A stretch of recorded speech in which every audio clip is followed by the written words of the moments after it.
C'est pour vous les grands, c'est pour nous les petits. Écoutez de parents à parents sur Lyon Première. Bonjour à tous, c'est Karine, je suis très contente de vous retrouver aujourd'hui pour notre émission de parents à parents sur Lyon Première, votre nouveau rendez-vous hebdomadaire pour le bonheur des petits et des grands enfants. Comme chaque semaine, je suis entourée de la blogosphère parentale pour traiter de sujets qui vous concernent, vous qui aimez les enfants. Et cette semaine, nous partons en voyage avec mes deux invités et moi, j'adore ça. C'est le moment de préparer les grandes vacances d'été et de se demander si c'est une bonne idée de partir en voyage avec ses enfants. Pour répondre à cette question existentielle, je reçois François Chazelle, à la tête d'un concept génial. Bonjour. Merci. François. Oui. Vous savez mêler livres, douceur et objets pour préparer son voyage et ce dans un lieu ouvert à tous appelé « Raconte-moi la Terre ». Ça va, la définition vous plaît ? C'est parfait, c'est très très bien. Merci. Par contre, il faut venir à Lyon pour en profiter. Il faut venir à Lyon ou à Bron puisqu'on a deux points de vente. Oui. Donc bienvenue chez nous. Merci. Avec nous également pour nous parler voyage en famille, Sandrine du blog Voyage et Enfants qui descend juste des Alpes où elle habite. Le temps d'enlever ses bottes de neige et sa doudoune et la voilà pour sa deuxième participation à notre émission. Et son challenge aujourd'hui est le suivant. Va-t-elle nous donner envie d'emmener nos enfants en voyage ? Bonjour Sandrine. Bonjour, je l'espère. En tout cas, il n'y a pas de doute pour moi. Bon, alors très bien. Alors justement, est-ce que c'est une bonne idée de voyager avec ses enfants, surtout lorsqu'ils sont petits ? Moi, je trouve que oui. Beaucoup de gens se demandent si c'est une bonne idée parce qu'ils ne s'en souviennent pas, mais ça leur apprend quand même pas mal de choses dès tout petit. Ça les aide à se sociabiliser. Oui. Moi, 9 mois, mon fils allait partir à la crèche. On ne savait pas s'il allait pouvoir se décoller de moi. On est parti en Turquie entre-temps. Et là, il n'a pas eu le choix. Tous les gens le prenaient dans les bras pour l'embrasser, l'emmener dans le fin fond du restaurant. D'accord. Donc oui, ça lui a appris que les gens, c'était sympa. Et pas de souci pour la crèche. Là, après, il était content. Il voyait que ça pouvait le faire avec d'autres adultes que ses parents, quoi. D'accord, donc petit ou pas, finalement, c'est bien d'emmener les enfants. Mais surtout, pourquoi est-ce qu'on se demande toujours est-ce que je vais emmener mes enfants ? Ils s'en souviennent pas. Ils s'en souviennent pas, et ça, je suis pas tout à fait d'accord. Les enfants vont oublier, mais jusqu'à 3-4 ans, ils se rappellent de ce qu'ils ont fait tout bébé, en fait. D'accord. Moi, mon fils, son premier mot, ça a été baleine, parce qu'on est parti au Canada l'année passée. Il a vu les baleines en croisière en Zodiac.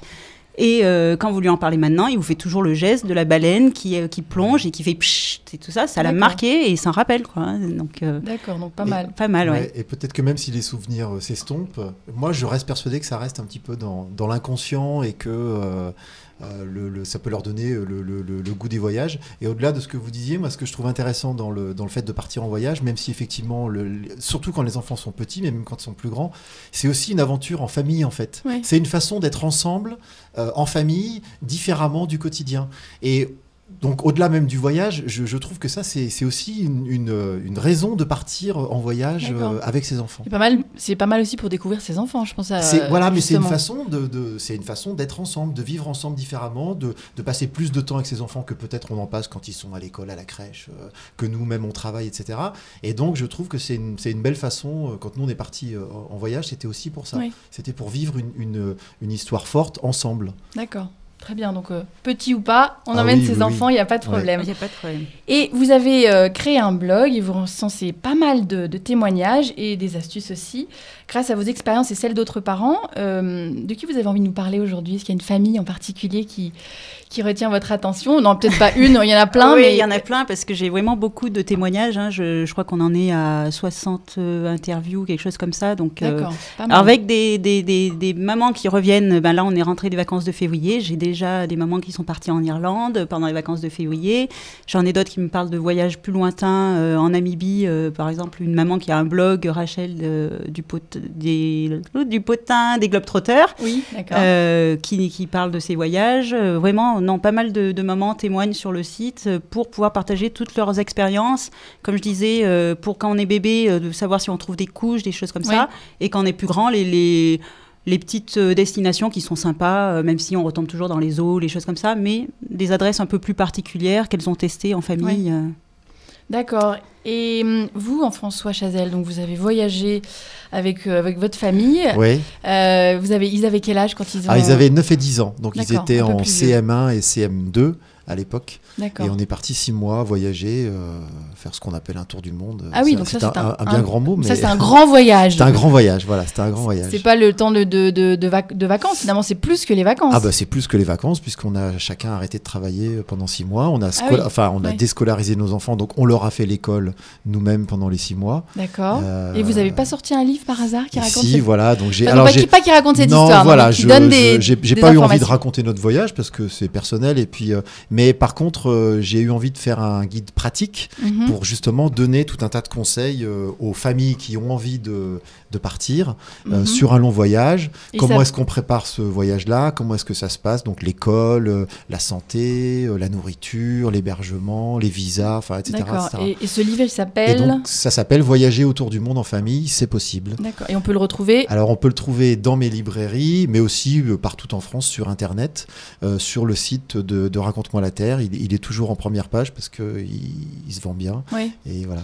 Puis je vois que c'est à l'attention de ceux qui vont partir et de tous ceux qui rêvent de partir. Oui. Donc tous ceux qui n'ont pas franchi le pas encore. Alors, moi, je trouve que la phase préparatoire du voyage est une phase extrêmement importante. La phase du rêve, la phase de l'envie, la phase de la projection dans le voyage, je trouve que c'est... Moi, il se trouve que j'avais eu la chance de faire un premier tour du monde quand j'étais plus jeune.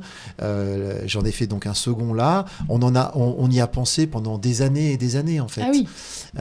Et puis, donc c'est normal. Si on a envie aujourd'hui mais qu'on ne le fait pas demain, c'est qu'il faut mûrir. Exactement. Je pense que c'est décision. Ce genre de grand voyage, en tout cas. Après, mais même un voyage d'été de 3 semaines ou de 4 semaines, un peu lointain, mérite de le préparer toute l'année, d'y penser. Enfin, moi, je trouve que la phase préparatoire est une phase très riche et très intéressante. Plus agréable que la phase du retour qui est plus compliquée. Et justement, vous avez choisi des petits guides l'un et l'autre pour préparer ces voyages en famille. Donc, soit le faire au moment où on y pense, soit quand on est là-bas, pouvoir aussi préparer les activités qu'on va faire. Et là, vous avez sorti quelques guides. Oui, très, très rapidement, il y a une collection qui s'appelle Graines de voyageurs, une collection éditée par une Française, qui est la collection la plus intéressante, sur laquelle il y a le plus de destinations. Il y a une quinzaine de destinations étrangères, plus les régions françaises. Oui, vous connaissez Sandrine, cette... oui. Voilà, c'est un bon. Et donc, ces guides, ton premier guide de voyage pour les enfants, c'est à la fois un guide, mais c'est aussi... Il y a des questions, il y a des petits jeux, d'accord. Il y a un tas de choses, il y a des jeux au-delà de la de pistes. préparation, il y a vraiment une mise en scène, une participation de l'enfant. Exactement, et ça peut lui servir pendant le voyage pour s'amuser, pour comprendre des choses. Donc il le garde, c'est avant, pendant et après aussi. Pourquoi pas de relire le guide. Comme un carnet de voyage. Voilà, oui, exactement. Sans avoir besoin de l'écrire. Et vous, Sandrine, vous avez apporté un autre livre qui s'appelle... Le goût des voyages, que je trouve assez sympa, qui permet aux enfants de savoir pourquoi on voyage, ce qu'est le voyage. Là, j'avais pris pour faire voir qu'on parle des langues différentes dans plein de pays, parce qu'il y a des enfants qui ne sortent pas de France. Le premier voyage, ils peuvent être un peu surpris. Donc de voir qu'ils ne comprennent pas ce qu'ils lisent ou ce qu'ils entendent. D'abord ce qu'ils entendent et ensuite ce qu'ils lisent. Mais là, c'est intéressant parce que quand ils reviennent à l'école, ils comprennent pourquoi ils apprennent l'anglais, l'espagnol. Exactement. Moi, je trouve que le voyage, ça leur permet de voir que ce qu'ils apprennent sans s'en rendre compte, ça leur sert après. La maîtresse va leur poser des questions, et des choses comme ça. Et ils pourront répondre. Ils ont appris des choses sans être sur un bureau. Donc ça se trouve où ce livre? C'est chez qui? Gallimard Jeunesse. D'accord. Très bien. Voilà. Bon écoutez, parfait, Sandrine et François. Nous vous retrouvons juste après une petite pause. Nous continuerons à voyager avec vous. Vous nous direz tout sur les destinations à faire en famille cette année 2014. À tout de suite. Nous voilà de retour dans le studio de Lyon Première pour l'émission de Parents à Parents. Aujourd'hui, je suis entourée de 2 grands voyageurs pour parler des destinations à suivre ou au contraire à éviter lorsque nous préparons un voyage en famille. Alors Sandrine du blog Voyage et Enfants nous a rassuré en première partie d'émission, oui, nous pouvons partir en voyage avec nos enfants. C'est ça Sandrine? Oui, bien sûr. Bon, parfait. Maintenant parlons destination de rêve ou de cauchemar. Sandrine, vous avez demandé aux internautes ou aux followers de votre blog quelles étaient leurs destinations à éviter justement en famille. Qu'en est-il ressorti? Alors, tout le monde s'accorde à dire qu'on évite les pays instables politiquement quand même. Pour, par exemple, la Crimée, en ce moment, on ne sait pas trop ce qui va se passer. Surtout en famille, on n'est pas responsable que de soi. On enlève les pays à risque sanitaire élevé, par exemple où il peut y avoir une épidémie importante, de choléra, des maladies qu'on n'a plus chez nous et qu'on ne va pas ramener. Certains ne veulent pas aller aussi dans des pays où les libertés sont un peu restreintes, soit sur les tenues des femmes, le statut, voilà, ça peut poser problème à certaines mamans en fait, c'est surtout les mamans qui... Et après, où il y a des conditions climatiques extrêmes, il y a une maman qui me disait, je ne me vois pas partir avec des enfants au Groenland par moins 30, voilà. Après, c'est ses envies du moment, peut-être qu'elle changera d'avis quand ses enfants seront un peu plus grands. Je pense qu'après, c'est avec l'âge des enfants qu'on choisit. Quoi. Si on veut trouver des informations sur Internet, justement sur ces lieux à éviter... Vous avez le site diplomatie.gouv.fr qui a une rubrique conseils aux voyageurs qui vous informe de tout, tout ce qui est risque politique, maladie ou des choses comme ça. En fait. D'accord. Et ça, vous l'avez utilisé, vous, François? Vous êtes parti faire votre tour du monde? Oui, alors c'est ce qu'on disait. Effectivement, alors il faut le regarder, je pense, pour vérifier s'il n'y a pas de façon nouvelle un conflit grave ou quelque chose de très important. Après, le reste des conseils, c'est quand même assez anxiogène. Et comme je disais, si on va même pas en Suisse quand on regarde ce site-là, parce que ça fait un peu peur. Mais voilà, donc il faut le regarder en prenant un petit peu de recul. Oui. Mais oui, ça fait partie quand même des sites intéressants à regarder avant de partir quelque part. D'accord. Et vous qui tenez justement un beau lieu à Lyon qui s'appelle Raconte-moi la Terre, quand vos clients viennent vous poser des questions, qu'est-ce qu'ils posent comme questions par rapport aux destinations ? Alors déjà, alors les clients pensent tous qu'on a tous fait 25 fois le tour du monde et qu'on est déjà allé partout, qu'on connaît tous les pays du monde, etc. Alors on aimerait bien, mais c'est pas forcément le cas. Ils nous demandent souvent des conseils, effectivement, sur des destinations par rapport à des choix. Alors c'est beaucoup basé soit par rapport à notre expérience ou par rapport aux témoignages de nos clients. Donc maintenant vous allez pouvoir les renvoyer sur le blog de Sandrine, qui en a plein des informations. Voilà. Alors pour les voyages avec les enfants plus spécifiques, alors si on parle de voyages le plus lointain, je trouve que le Costa Rica est une destination extrêmement intéressante parce que c'est vraiment c'est à la fois un pays, tout en étant en Amérique centrale, un pays très sûr, très très bien organisé, et où la nature... Ils aiment les enfants ? Alors oui, ils aiment bien les enfants, ouais, c'est vrai, vous avez raison. Et la nature, dans tous les sens du terme, et les animaux, c'est comme une espèce entre guillemets de zoo à ciel ouvert. Moi je sais que c'est une destination qu'on recommande souvent lointaine pour les enfants. Après, là-bas on parle espagnol. Voilà, on parle espagnol. Donc c'est assez facile pour les Français. C'est très anglo-saxon aussi, donc parce que les structures touristiques sont pas mal tenues par des Canadiens ou des Américains. Donc c'est un voyage assez facile en fait, même si lointain. Et si on a envie d'être moins lointain, parce que vous pouvez nous dresser un peu les chiffres du marché, là, quand on arrive à l'été, sur 100 Français, où est-ce qu'ils vont partir, nos 100 Français ? L'immense majorité reste en France, 70 ou 80% restent en France, et ensuite l'immense majorité de ceux qui partent en Espagne, en Italie, au Portugal, en Angleterre, donc dans les pays plus proches. Oui. Et donc les Costa Rica, finalement. Le Costa Rica, voilà, c'est déjà. Ça peut être le voyage d'une vie aussi, même si c'est uniquement un voyage d'été, c'est un beau voyage. Après, plus proche, et pas forcément plus cher que de partir en France, il y a les pays du Maghreb. Alors, le Maroc reste un pays aujourd'hui, malgré Enfin voilà, il n'y a pas de problème, et on est toujours extrêmement bien accueillis dans ces pays-là. Les enfants sont très aimés. Tout à l'heure, on parlait, c'est vrai que l'enfant est aussi un passeport pour la rencontre, pour les parents. Exactement. Ça, moi, je m'en suis rendu compte partout. Surtout quand ils sont blonds, n'est-ce pas, Sandrine ? Un petit blondinet. Ça, c'est vraiment quelque chose aussi qui favorise les échanges, les rencontres avec la population locale. C'est vraiment très très agréable. Et puis les enfants se nouent. Moi, je me souviens de mes enfants jouant au fin fond de la campagne laotienne avec des petites laotiennes. Enfin voilà, ils se parlaient, ils ont joué ensemble pendant une demi-journée alors qu'ils. Oui, le jeu est universel. Voilà, ils arrivent. C'est. D'accord. Voilà. Et donc Sandrine, racontez-nous, vous, avec votre petit blondinet, justement, ce qui s'est passé, ce qui a fait que c'était magique pour ces Turcs. Eh bien oui, quand on est parti en Turquie il y a 2 ans déjà, les Turcs adorent les enfants. Mais on m'avait prévenu, mais je ne pensais pas à ce point-là. Et c'est les papas turcs qui font en plus le premier pas. C'est-à-dire vous portez votre enfant, ils vous le prennent des bras, ils l'embrassent. Ils l'embarquent. J'ai un souvenir à une station de bus, qu'on avait fait un bus de nuit.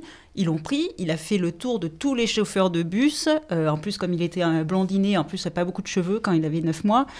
Voilà, c'est et les yeux clairs les yeux clairs. Voilà. Non, pas les yeux clairs. Et voilà, c'est un moyen de toucher la population différemment avec des enfants, vraiment. D'accord. Et qu'est-ce que vous nous conseilleriez, vous, pour partir justement, cette année 2014 ? La Turquie, par exemple, voilà, c'est pas trop loin, c'est super dépaysant. Les enfants sont comme des rois, quoi. Après, qu'est-ce qu'il y aurait d'autre ? Il y a le Canada, qu'on a fait l'année passée. Super facile avec des enfants. Nous, on avait fait un autotour, comme ça, vous allez à votre rythme. Vous voyez des animaux comme pas possible. Voilà, un zoo à ciel ouvert aussi. Nous, on a fait la Gaspésie. Des gens sympas. Voilà, des gens sympas. Qui parlent français. Qui parlent français, mais les enfants ont du mal à comprendre un peu avec l'accent. Ma fille était des fois... C'est un vrai dépaysement. Voilà, c'est vrai, c'est rigolo. Je comprends, mais je comprends pas. Voilà, je comprends pas tous les mots. En fait, c'est ça le plus curieux. Et plus proche, parce que là, vous nous envoyez en Costa Rica, Canada, en Turquie et les pays limitrophes, parce que c'est là où la majorité des Français partent. Est-ce que vous avez une destination chérie ? Moi, j'ai bien aimé les Pays-Bas. J'ai trouvé ça sympa, pas très loin. Et c'est vrai que ça change. Vous voyez des moulins, une campagne... Alors moi, j'habite en montagne, mais vous voyez une campagne toute plate. Ça, c'est vraiment dépaysant, quoi. Après, vous avez le Portugal... qui est très sympa aussi, et puis avec la possibilité de profiter des belles plages de l'Algarve, en fait. Donc, et puis là, ce sont des pays qui sont en euros, donc pour ceux qui voyagent pas trop, au moins il n'y a pas de problème pour changer les sous, savoir combien ça coûte, le budget, etc. Vous avez le rapport par rapport à chez vous, sans avoir de la conversion à faire. Donc, et vous nous avez apporté un livre qui était intéressant pour justement choisir ses destinations. Comment s'appelle-t-il ? Donc, c'est Voyager avec ses enfants, du fameux guide Lonely Planet, en fait. Et c'est pas mal, il y a 80 destinations, je crois, qui sont traitées. Vous pouvez... ça donne un petit topo des destinations que vous pouvez faire avec des enfants, avec des conseils quand même sur les précautions à prendre, les vaccins qu'il faut, le décalage. Enfin, c'est assez donc sommaire. Une Bible qu'on garde en préparant son voyage. Évidemment qu'on n'emmène pas en voyage, mais on photocopie juste les pages, parce que sinon on s'en fiche de ce qui se passe. Non, ça apporte rien pour le voyage. C'est vraiment pour se décider au départ. Hier, je parlais d'Afrique du Sud. Vous dites, tiens, qu'est-ce qu'on va aller voir, qu'est-ce qu'il faut faire. Très bien. Voilà. Et vous, François, alors, donc, dans votre lieu, Raconte-moi la Terre, au-delà de livres, vous avez un café, ou même un salon de thé, ou un café, restaurant. salon de thé, restaurant, parce qu'on peut manger le midi, on fait des plats du jour, voilà, tout un tas de choses. Et puis, vous avez des objets aussi. Vous nous en avez apporté un qui est franchement indispensable pour les parents qui voyagent, mais même qui voyagent, mais qui sortent de chez eux, même quand ils mettent la maman met ça dans son sac, et au moins si elle n'a pas de la poussette, si elle n'a pas un matériel pour le faire manger là où ils vont. Alors, racontez-nous, qu'est-ce que c'est ? Donc on a effectivement beaucoup d'objets cadeaux et beaucoup d'objets de voyage, ou ce qu'on appelle des accessoires de voyage. Et là, dans cette gamme-là, j'ai amené, c'est un, je sais pas comment appeler ça d'ailleurs, c'est un siège nomade. Un siège nomade, voilà. C'est-à-dire que ça permet petit entre 6 mois et 1 an et demi, ça permet de le fixer à une chaise n'importe où sans avoir besoin de demander quoi que ce soit à quelqu'un. Ça prend pas de place. Ah oui, c'est ce que je vois, c'est vraiment tout petit. Et donc c'est vraiment pratique. C'est vraiment pratique et c'est voilà. Et ça va sur toutes les chaises. Et ça va sur toutes les chaises, ça s'adapte avec des velcro, voilà, c'est parfait. Bon écoutez, parfait. Merci beaucoup Sandrine et François pour toutes vos informations sur les voyages en famille. Merci. Comme quoi le voyage forme la jeunesse et permet aussi aux parents de rester jeunes. En tout cas, vous en êtes de parfaits exemples. Bravo. Et si nos auditeurs et internautes ont envie de voyager avec leurs enfants, rendez-vous Sandrine dans votre blog Voyage et Enfants pour retrouver une multitude de témoignages de familles parties en voyage comme vous. Et rendez-vous également François Chazelle dans vos 2 librairies Raconte-moi la Terre pour s'équiper de guides et autres objets afin de bien préparer nos voyages familiaux. En tout cas, moi, je suis ravie de vous avoir reçus tous les 2 cette semaine. Merci. Nous vous quittons dans la bonne humeur. Espérons que vous avez passé un très bon moment en notre compagnie. À la semaine prochaine pour une nouvelle émission de Parents à Parents sur Lyon Première. Nous vous parlerons de marionnettes avec la blogueuse lauréat, car Lyon organise la Biennale internationale des marionnettes. D'ici là, amusez-vous bien et découvrez notre émission en vidéo sur notre chaîne YouTube de Parents à Parents. Et au revoir à tous et à très bientôt. Sandrine et François Chazelle sur les ondes de Lyon Première. Retrouvez l'émission de Parents à Parents en podcast sur le site www.lyonpremière.com.